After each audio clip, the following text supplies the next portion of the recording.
It's really nice to be with you all. It feels kind of healing. I'm originally from New York.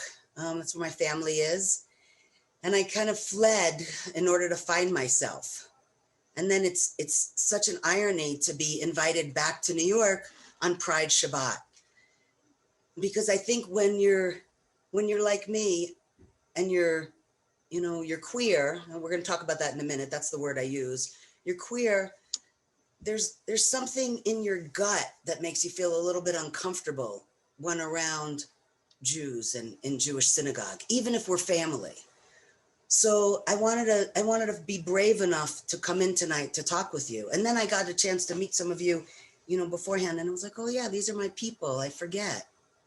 So I wanted to start with telling my story, and my coming out story actually came out twice. So about 30 years ago, if it could be that long, when I knew Rabbi Litwin, when she was just a little Sharon in college, I was at Hillel at Washington University, and I came out as a lesbian. And then fast forward about 20 years later, I came out as transgender.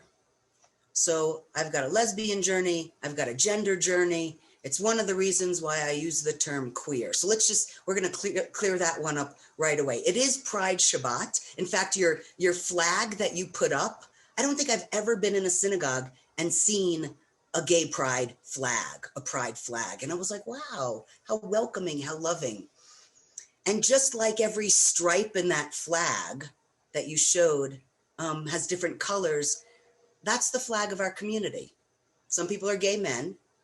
Some people are lesbians. Some people are bisexual. Some people are transgender.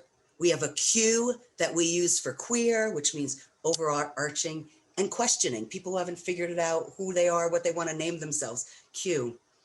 I for intersex. A for asexual. And now these days we add a plus. LGBTQIA plus. And in New Mexico, we also include two-spirited. So this litany, these letters get longer and longer. And maybe one day we won't have such a need for all the different letters because we'll just accept one another. But that's not the case yet. So for my community, I use the term queer, which if you're my age or a little bit older, that's an offensive term because that's how people used to be made fun of, right? Being called queer, different. But perhaps it's because of convenience, and also as a reclaiming. That's our healing word. That's what we use. So that's the term that I'll use. And I'd like to share a little bit of my story, which for me is it hurts my heart when I talk about this. So that's what Pride Shabbat is about. It's about having the courage to look at our history a little bit so we can offer healing and then talk about a promised future. So I'm going to start with when I knew Rabbi Litwin back in 1992, back at Washington University. That was a time when I don't think there wasn't a gay person out in the Jewish community. Like we might have hired gay and lesbian, bisexual, transgender people, but they certainly couldn't be out. So I had that experience. I was working at Washington University. And I was 23. I started dating women. I was a girl at that time, a woman at that time, and started dating women. And I was told, if you could just stay quiet, don't tell anybody yet. Because if you tell somebody that you're a lesbian, we have to fire you. And it was true. They really did. They were genuinely concerned with me being a bad influence to the students. I was going to influence their behavior. Worse, the parents were going to call on us. So I had to fake my smile. And sometimes in life we know this. How do we fake our smile when something else is going on? So I was working with Sharon and the other students, and I had to pretend everything's okay. But on the inside, I was scared to lose my job. I was humiliated by the questions that they would ask me. At the same time, my brothers were getting married, and I was asked, even though you're living with someone, you keep Shabbat with somebody, you don't bring her to the wedding. Please, it would just be It'll be unnecessary. It'll be an inconvenience. And so I said, okay. So I didn't. And so part of our history as being queer people is sort of that suffering and like stuffing down inside and kind of quieting ourselves around people that we know and we love. And then we have to figure that one out. I grew up going to an Orthodox synagogue. I remember sitting, if you've been to an Orthodox synagogue, men sit on one side and women sit on the other. So as a young girl, I sat in the balcony, with my mom and my aunt, my grandma, and everyone, and we just sat separate. And I remember that fake smile that I would put on my face when I looked down the balcony, over the balcony at the action down below. And I'd see my brothers and cousins, and I just faked a smile because I didn't want people to know how sad I felt inside. And I remember there was a young kid who sat down below with their dad, and they had big blonde curls, and they looked up at me, and they had that same fake smile. They had that same smile looking up, and I knew they wanted to be where I was, just like I wanted to be down below. So I think there's something about being queer and being marginal and not feeling accepted that we just learn to just stay small and stay quiet. And so when Rabbi Reina shared that story when we were in Israel of the Ethiopians coming over to Israel, I think I learned to gravitate to people who also experience being marginalized. It was something that became familiar to me. So that muscle became stronger. I think I got there from Jewish ritual. And I wanted to share some of those examples with you because that's what pride is about. Like now we have a Jewish Shabbat pride. Can you imagine? Gosh, for those of you who are gay and lesbian, bisexual, transgender, can you imagine when we were kids, having our synagogue say, welcome everybody. Here's a great big flag for you. You are important. You are valued. I think our legacy is that we understand what it is to come out. And I want to give you my definition of coming out.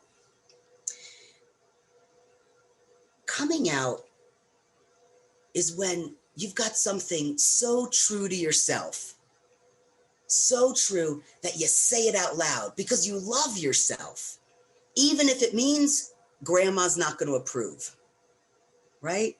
Even if it means you're going to lose your job, even if there's finances attached to that, right? So when I came out at, 30 years ago as a lesbian and I was told by the Jewish community, sorry, you're not going to have a job. Well, how was I going to pay my rent? But I did it anyway. And I think that's what we learn that we dig deep inside and we will come out no matter what. When I came out as transgender, I changed my name. I went from Dina to Dean because that makes so much sense. Choosing a name that is a male name closest to your birth name. So I chose Dean, but Dean means judge, and that just didn't feel right. So I picked the name Emet, and Emet means truth. So I went to my shul and I said, I'd like an aliyah. I would like an aliyah to being called up to the Torah with my new name. And how powerful that was to have a name be called in a synagogue that was mine, Emet. And then they went so far as to say Emet bar Malka Gershon, which means Emet, son of my parents' names, not daughter. Bar, not ba. And it was so profound. And to have my Jewish community right there with me meant so much. I'd like to share a couple other rituals. I had this wonderful tradition with my kids, particularly my daughter. We would sing the Shema at night. And what's funny about the Shema is it's about love. There's no language in there that makes it gendered. So which is different than the morning blessing. The morning blessing, modeh ani or moda ani, is a blessing connected to gender, right? So the very first thing in the morning to say your blessing, you have to decide, am I saying this blessing modeh as a male or moda as a female? So me, I like to switch it up. And it feels like a ritual. So sometimes I sing in the morning, moda ani lifonecha, and sometimes I go modeh ani, except on Wednesdays. Wednesdays is the day that I give myself my testosterone shot. So for me, I give myself a little bit of a shot of testosterone every Wednesday, and it's my medicine. It's what aligns my body. I've been doing it for about 8 years. So on that morning, and this has been such a great ritual for me, on that morning, maybe it's because I'm putting in a needle that's like this big into my skin, and that's awkward. That's uncomfortable. But when I do it, I do a blessing of modeh ani lifonecha, and I make sure it's the modeh, which reminds me that that I'm affirming my maleness, my masculinity, my choice to be on this gender journey. And so that for me has been really so important. So Judaism for me has been this, I haven't left it. There, Barry Negrin in your synagogue and I were in Hebrew school together back when we were kids. And Barry and I, when we were in Hebrew school, were told, when we would do attendance, they would say our name and we would answer, Hineni, here I am. And so, but in the Torah, what Hineni means is, here I am, fully present, 100% present, right here, ready for the task, right? So when Abraham was called on by God, God would say, Abraham, and he would answer, Hineni, here I am, ready. Abraham would call on Isaac, and Isaac answered, hey, Hineni, here I am. So I love that Rabbi Reines started with Hineni for me, because that's how I feel. Here I am, fully present. Doesn't matter how at times awkward or challenging it is to be on a queer journey. That's my authenticity. That's me. That's real. People from our community, we weren't always welcomed into the synagogues. Like I remember, I got to take off my jacket. It's a little bit hot here in New Mexico. I used to actually have seat, wear like those Orthodox seat things and go to the mikveh. And I remember being told, when they found out that I was a lesbian, sorry, you can't come here anymore. Well, you know what? Pride Shabbat heals that because we're allowed to be in these circles. Rabbi Reines mentioned that I never got a chance to go to rabbinical school. I tried, not the Reform movement because my background is conservative, and I sat across from somebody who said, "I'm sorry, you're a lesbian. You're literally not welcome here." And yet I stay, and yet it's our Shabbat. We create a tent that's big enough for all of us. So the first I would like to ask, as we do this closing ritual together, if you're somebody who is lesbian, gay, bisexual, transgender, put your name in chat because we're going to say a collective Hineni. If you have a family member, an ancestor, a neighbor, someone you know from your life who they weren't allowed to feel comfortable, they weren't welcomed into the Jewish community, I invite you, I ask you, please put their name in chat. Let their name be included. Let us at Shaaray Tefila tonight heal some of the places where people could not be included. Some of you have been allies along the way. You've been right there. Join us in the Hineni. We're going to close this ritual by unmuting. And I'm going to ask that when I close this, that we together do a collective Hineni, meaning we are here. We are fully present. Thank you for healing and welcoming me. If everybody who would participate wants to unmute And together we will close this queer pride, gay, lesbian, bisexual, transgender, intersex pride Shabbat with a collective I'm unmuted. Hineni. Hineni. Hineni. Hineni. Hineni. Hineni. Hineni. Hineni. Hineni. Here we are. Hineni. Thank What a you. great idea. What I want to thank you so much, Emmett. Thank you. Hineni, thank you. A piece of our liturgy that we sing often, Al Shlosha Devarim. On these three things, the universe is built. Torah, Avodah, V'Gemilut Chasadim. On Torah, on worship, and on acts of goodness. Well, there's another version of that prayer. Al Shlosha Devarim. Emet, Din, V'Shalom. He took that name Emet because it means truth. He is fully his own truth, his emet, that which he discovered, that unique part of him that only he could know. He is fully dinah, that part of him that came from his parents and his grandparents and great-grandparents. And together he brings the shalom, the fullness of himself to all of us and helps us find all the names that we call ourselves, all the things that our families and God gave to us and the things we discover about ourselves and share with the world. So Emet, in honor of all that you are and all that you bring, we sing for you this song.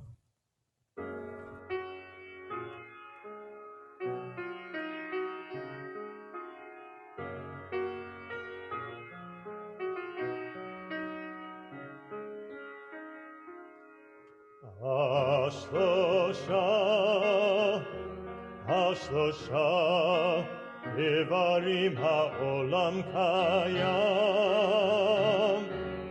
השלושה דברים העולם קיים. השלושה דברים העולם קיים. השלושה דברים העולם קיים. על האמת ועל הדין ועל השלום, השלום. על האמת ועל הדין ועל השלום, השלום.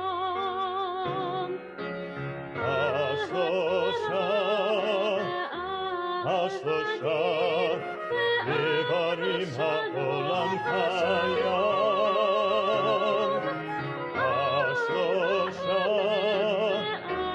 השלושה דברים העולם קיים.